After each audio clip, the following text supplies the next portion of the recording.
The Poltimore tiara worn by Margaret on her wedding day was actually purchased by the then 29-year-old princess herself. You know the picture, Princess Margaret, lying in a bathtub, wearing nothing but a tiara perched upon her head. Taken by her husband, famed photographer Antony Armstrong-Jones, the photo was only released to the public in 2006, 4 years after Margaret's death. Equal parts coquettish and cheeky, it cemented the princess's status as the royal family's forever wild child. "Disobedience is my joy," she once said about herself. 11 years later, the portrait was removed from public view. But the image remained ingrained in minds everywhere, so much so that The Crown included a scene about it in Season 3.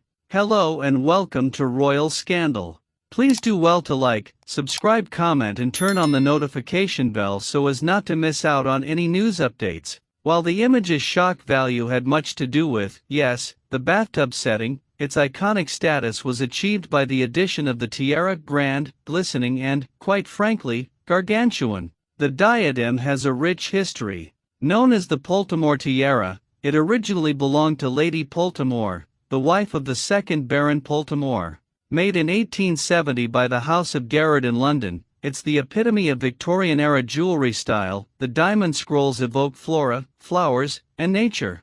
Lady Poltimore wore the fantastical creation, whose framework is comprised of both silver and gold medals, to the coronation of King George V in 1911. The family put it up for auction in January 1959. There, it was purchased for £5,500 by Princess Margaret. Despite having access to the crown jewels, the Princess of Wales, for example, wears tiaras lent to her by the Queen. The then 29-year-old wanted something she could call her own. "It's such a modern thing," Sarah Prentice, creative director at the House of Garrard, tells Vogue. "We're finding more and more now that women are purchasing for themselves, but way back in 1959, she chose it for herself. She must have loved it to do that." The story behind the jewel is that it was purchased upon the recommendation of Lord Pluckett, who was the Queen's deputy master of the household from 1954 to 1975.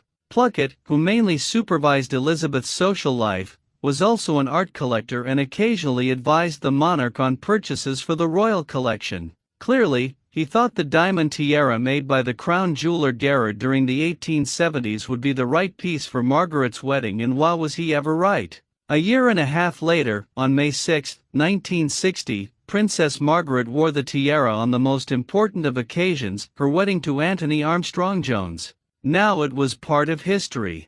It became the most associated tiara with Princess Margaret, says Prentice. Her wedding was just its most public outing. In 1977, for example, she donned it again for the Shah of Iran's state visit to the United Kingdom. And, although no tiara can exactly be deemed functional, the Poltimore tiara's design allowed it to have multiple uses. It could transform into a necklace, which Margaret did in 1960, or, if one wished, 11 different brooches. When worn, the tiara almost appears to float.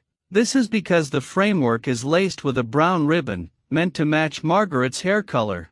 Therefore, only the cloth would sink into her head, while the spectacular jewels remained in full view. Prentice surmises that such a piece took around 6 months to make. Like many late 19th century tiaras, the jewel was convertible. It could be taken off its frame and transformed into a fringed necklace and 11 brooches.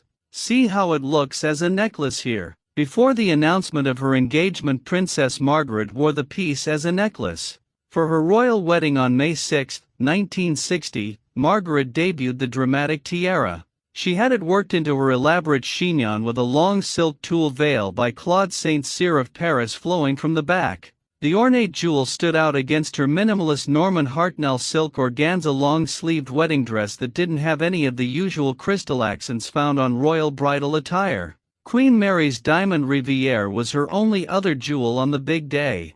Following her death in 2002, Christie's held an auction of Princess Margaret's private collection. The offerings included the Poltimore tiara, which went for £926,400, now around $1.1 million, to a private buyer. Its whereabouts are unknown.